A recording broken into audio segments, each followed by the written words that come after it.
Hello viewers, আজ আমি আপনাদের সাথে খুবই সহজে তৈরি করে নেওয়া যায় এমন একটি নাস্তা রেসিপি শেয়ার করব।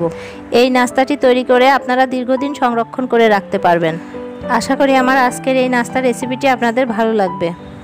তো চলুন শুরু করা যাক রেসিপিটি। প্রথমে আমি বাটিতে একটি ডিম নিয়েছি। এরপর এর মধ্যে দিয়ে দেব 1/3 কাপ গুঁড়ো করা চিনি।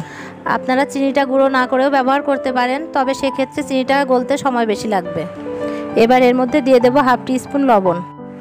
এখন সবগুলো উপকরণকে ভালোভাবে মিশিয়ে নেব।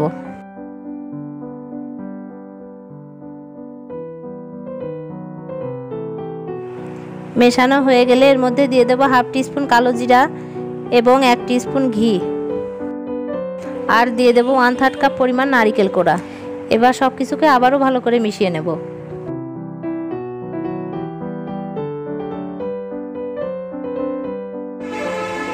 মেশানো হয়ে গেলে এর মধ্যে 1/2 কাপ পরিমাণ আটা অল্প অল্প করে দিয়ে দেব।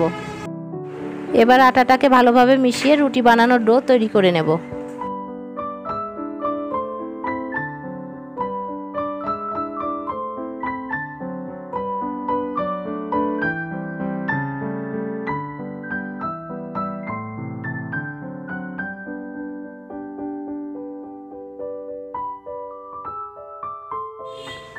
ডোটা তৈরি করা হয়ে গেলে এটাকে দুইটি ভাগে ভাগ করে নেব।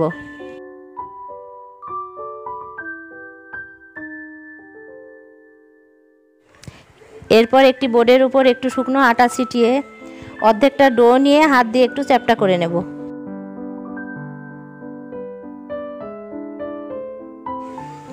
এবার এটাকে একটি বেলনের সাহায্যে একটু মোটা করে বেলে নেব।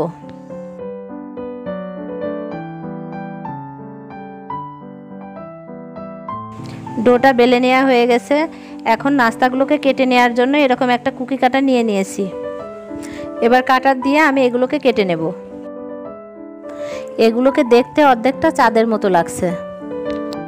আপনাদের কাছে কাটার না থাকলে কোনো কৌটার ক্যাপ দিয়েও কেটে নিতে পারেন।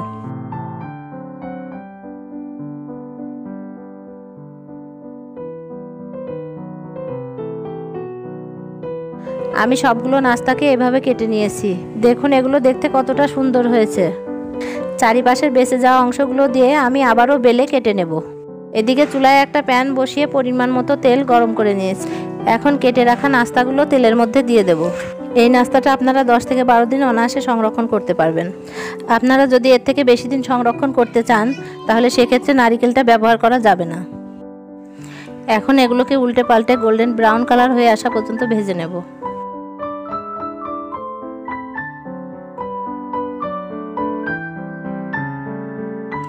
ভাজা হয়ে গেলে এগুলোকে একটি পাত্রে উঠিয়ে নেব। দেখুন ভাজার পর এগুলো দেখতে কতটা সুন্দর হয়েছে।